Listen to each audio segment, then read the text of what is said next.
Welcome back. Flags have been lowered to half-staff in the United States after two suicide bombings outside Kabul's airport in Afghanistan claimed dozens of lives, including at least 13 U.S. service members.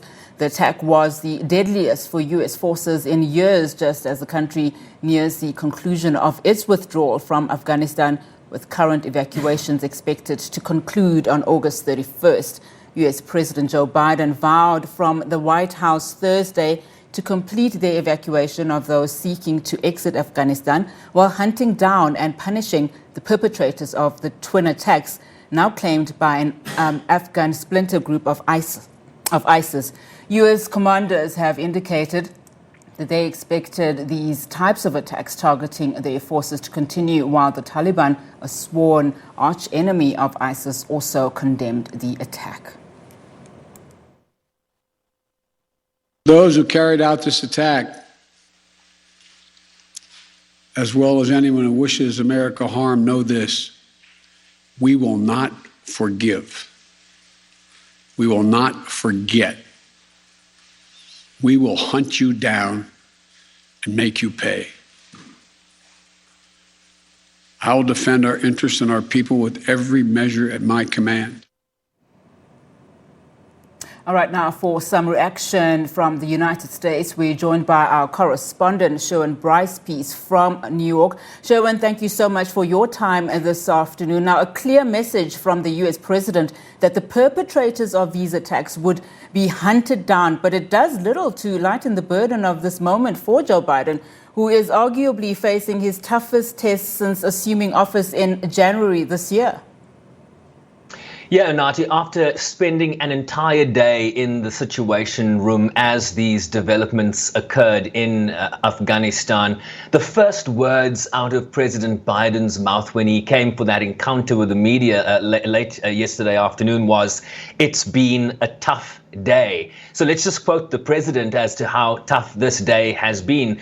Thinking, of course, of the rationale for his decision to withdraw troops on this expedited journey from Afghanistan, ending the US's longest running war in history. The rationale for this president's decision was that he didn't want to lose any more US service members in an expedition in Afghanistan that he no longer believed was in the national interest of the national security interests of the United States. So the very rationale for this president that he did not want to lose any more US service members' lives came to naught yesterday in the twin attacks outside Kabul airport, losing 13 US service members, injuring 18, and really a gut punch for a president that sought to avoid this type of scenario. So as emotional as Joe Biden might have been, he was also a president that showed resolve.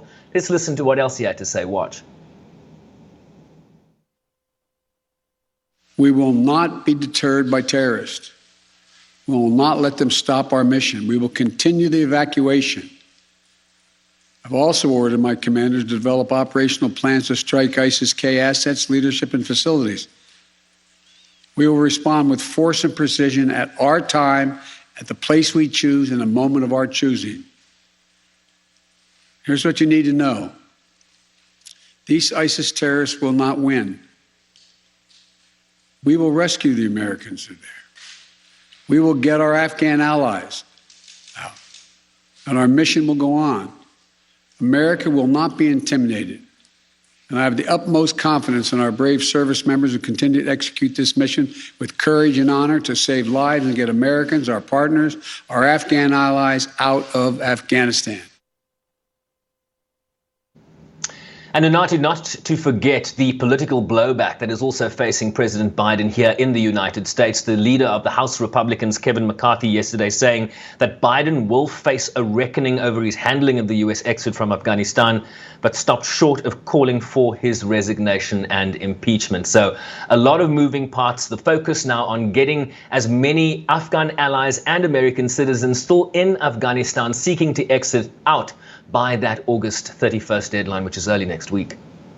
So, and in fact, I know that some Americans also have criticized Biden. Well, there were also some concerns that these attacks would change the calculus on the ground and perhaps change timelines for this withdrawal. But the 31st of August cutoff appears to still be the deadline for the completion of evacuations amid concerns that more attacks targeting U.S. forces are possible. What can you tell us around this? Well, it's a scenario that has been painted by officials now for weeks, that essentially you have a congregation of thousands of U.S. troops at the Kabul International Airport. It's widely publicized. You have this compound environment where they're trying to funnel thousands of people onto evacuation flights. So ISIS-K, for example, the Taliban, which is in agreement with the U.S., know exactly where these forces are. So the concern has always been that this type of twin attack or suicide attacks were imminent. That threat still remains, according to members of the U.S. military hierarchy. In fact, we heard from General Frank McKenzie at a Pentagon briefing yesterday. He's the head of the U.S. Central Command. This is what he said. The threat from ISIS is extremely real. We've been talking about this for several days. We saw it actually manifest itself here in the last few hours with an actual attack. We believe it is their desire to continue those attacks, and we expect those attacks to continue. And we're doing everything we can to be prepared for those attacks. That includes reaching out to the Taliban, who are actually providing the outer security cordon around the airfield, to make sure they know what we expect them to do to protect us. And we will continue to coordinate with them as they go forward.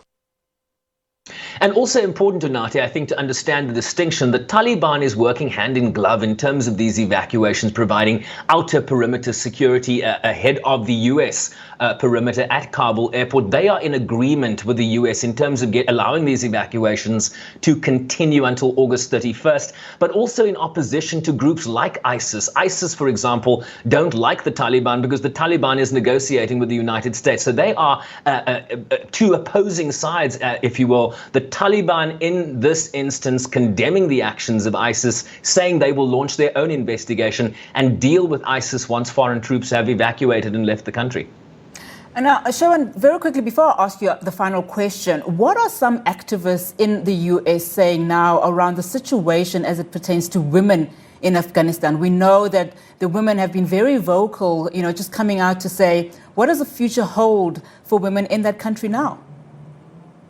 Well, I mean, this is very much a humanitarian issue, an international human rights law issue. We heard from the Human Rights Council in Geneva earlier this week, a very strong statement from the High Commissioner for Human Rights, Michelle Bachelet, where she says that essentially that the proof is going to be in the pudding. The Taliban has said that this is not the Taliban of 2001. This is the Taliban of 2021, where they want to have women continuing with their education. They want to have women in government. That process really needs to run its course for the international community, really to see what whether the rhetoric will be borne out in certainly within the actions of a future Afghan Taliban government. The concern here is that the history of the Taliban shows a different path. So whether you're talking about the United Nations here in the United States or various human rights activists in the United States, there is a great deal of concern for how the Taliban is going to treat women based on the rhetoric that we are hearing from them. They say this is a new day in terms of how they will be treating women moving forward. The concern from the international community, from people like the UN Secretary General, is how does the UN and the international community use the leverage that it has over the Taliban to ensure that it fulfills its promises? What does that leverage look like? Financial institutions, aid institutions.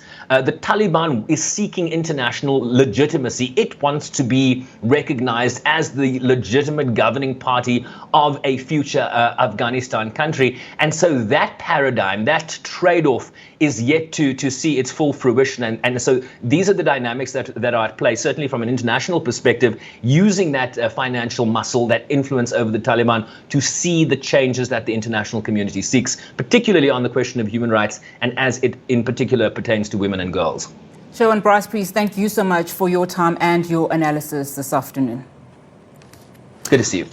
All right, we'll continue with more of your top stories when we return. This is SA Today with me, Unati Bagyasha. Stay with us.